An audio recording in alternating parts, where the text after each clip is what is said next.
तो पूरी दुनिया ने उनके मिमिक्री को देखा, और मिमिक्री आर्टिस्ट भी हैं वो, वैसे पेशे से वो लॉयर हैं। लेकिन अभी दिक्कत ये है कि अभी वो एक अच्छे लॉयर हैं, और एक लॉयर की सेवा लेने के लिए, क्योंकि इधर तो दिल्ली दरबार में बैठे हुए हैं सारे लोग पैसे की थैली लेकर के, कि पैसे की थैली लाइए, और पैसा अब है नहीं तृणमूल कांग्रेस के पास। तो श्रीमान कपिल सिब्बल कहेंगे कि I am tied up with so many work, और अभिषेक मनु सिंघवी को पहले अपने पवन खेड़ा को बचाएंगे कि पहले अभिषेक बनर्जी को बचाएंगे। तो Abhishek Manu Singhvi other tied up हैं, और ये दोनों बिना पैसे के हिलते नहीं है जी। अब पैसा टीएमसी से कौन देगा जी अभी वर्तमान में, और इनका फीस कोई लाखों में नहीं होता है जी, करोड़ों में होता है, डील होती है। 2 करोड़ 4 करोड़ 5 करोड़ 10 करोड़ तो आप मतलब ऐसे ही बातचीत के लिए ही पैसा भेज दीजिए, 2-4 करोड़। अरे साहब, जो जोरबाग में, अब मुझे नहीं मालूम कि उन्होंने पूरी कोठी खरीदी ली क्या नहीं खरीदी, लेकिन 16 लाख रुपए प्रतिमाह रेंट दे रहे हैं श्रीमान कपिल सिब्बल। जोरबाग में, जोरबाग की एक कोठी में 16 लाख रुपए प्रतिमाह का रेंट जा रहा है श्रीमान कपिल सिब्बल का। अब उसको टीएमसी अफोर्ड कर पाएगी कि नहीं कर पाएगी कहना मुश्किल है। तो कौन केस लड़ेगा? उनको कोई वकील चाहिए, तो वकील अब उनकी पार्टी में श्रीमान कल्याण बनर्जी हैं, तो वो फ्री में दौड़ दौड़ करके जाएंगे, कोर्ट में जाएंगे, और उस हिसाब से एक अच्छे वकील भी हैं वो।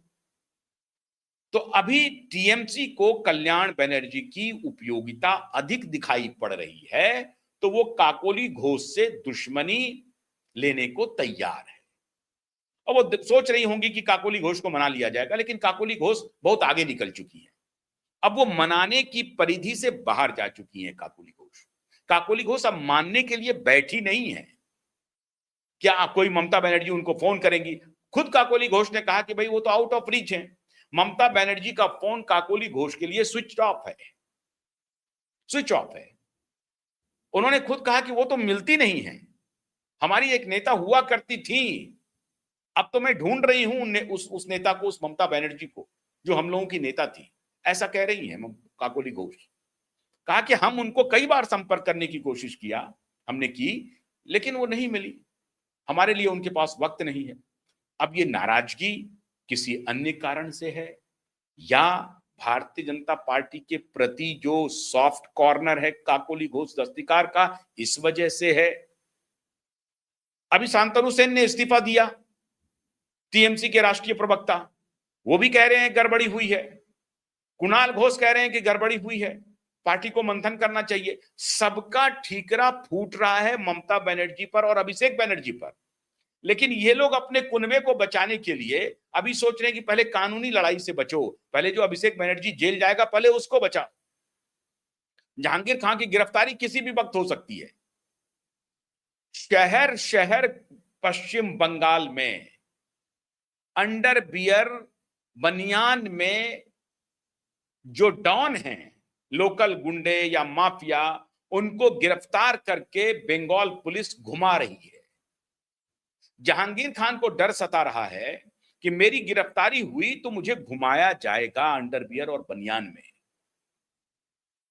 और जो जहांगीर शेख हैं वो कहां हैं आजकल? शाहजहां शेख, वो जो मसनद हुआ करते थे शाहजहां शेख साहब, वो कहां हैं, किधर हैं? अभी उनका डर जहांगीर खान को सता रहा है, और ये डर सिर्फ जहांगीर खान को सता नहीं रहा है, हालांकि इनको नहीं घुमाएगा उस तरह से, लेकिन अभिषेक बनर्जी की गिरफ्तारी 31 जुलाई के बाद किसी भी वक्त हो सकती है। जो नोटों के बंडल मिल रहे हैं, वो नोट के बंडल की आंच अभिषेक बनर्जी तक जाएगी, और इसीलिए ममता बनर्जी नाराज हैं, परेशान हैं। और अगर परेशान हैं तो आपको इस मौके पर टाइमिंग आपने गलत चुना। जब बगावत हो सकता है तो मान लीजिए आपको मालूम था कि काकोली घोष भारतीय जनता पार्टी के संपर्क में है, तो आप उन्हें और करीब जाने का मौका दे रही हैं। ये तो मौका था कि क्योंकि वो टीएमसी नहीं छोड़ी है, टीएमसी से इस्तीफा नहीं दिया है, क्योंकि टीएमसी से इस्तीफा देती है उनकी सदस्यता चली जाएगी, इसलिए टीएमसी पे बनी हुई है, क्योंकि सदस्यता बरकरार रखनी है।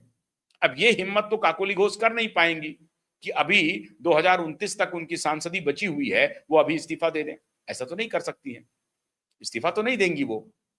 तो टीएमसी में बनी हुई है, लेकिन अब वो टीएमसी में है नहीं, टीएमसी की है नहीं। टीएमसी में है जरूर, लेकिन टीएमसी की नहीं है।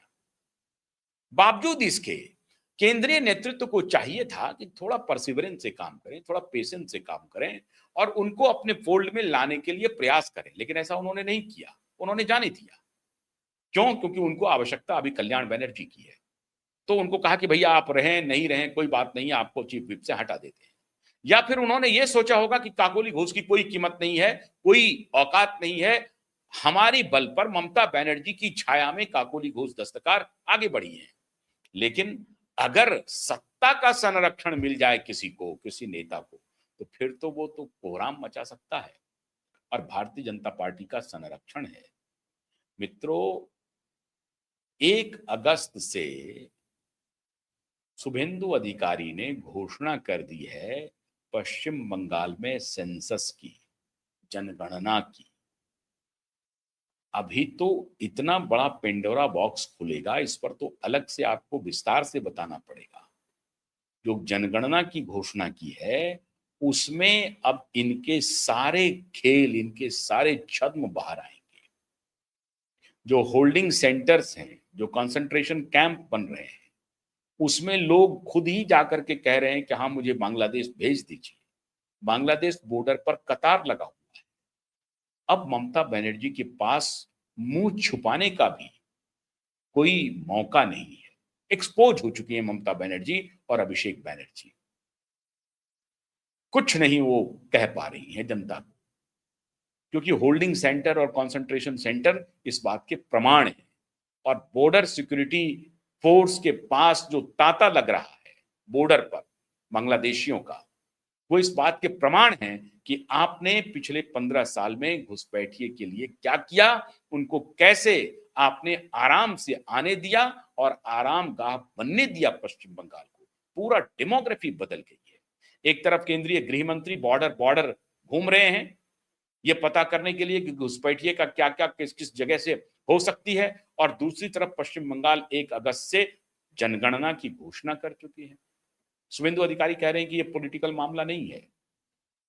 अन्य राज्यों में जनगणना हो चुकी है, हम पीछे चल रहे हैं। इस जनगणना से इकोसिस्टम बड़ा परेशान होगा। जाति जनगणना की बात तो इकोसिस्टम बड़ी जोर जोर से करता था, लेकिन बंगाल में जनगणना जो शुरू होगी, ये अनकंफर्टेबल है इकोसिस्टम के लिए। घबराहट हो रही है कि डेमोग्राफी कितना बदला है। आखिर ये 30% की जो आबादी हुई है, वो कैसे हुई है? इस पर डिटेल्ड डॉसियर तैयार हो रहा है केंद्रीय गृह मंत्रालय और बंगाल सरकार के जॉइंट ऑपरेशन में, और वो जल्द आपको वो डॉसियर मिलेगा। 1 अगस्त से 6 महीने के अंदर में ही उसको पूरा करना है सारी जनगणना को। तो आप समझ लीजिए कि 2027 आते आते आपके पास एक बहुत बड़ा खुलासा होने वाला है। इंतजार कीजिए उसका। बहुत बहुत शुक्रिया। नमस्कार।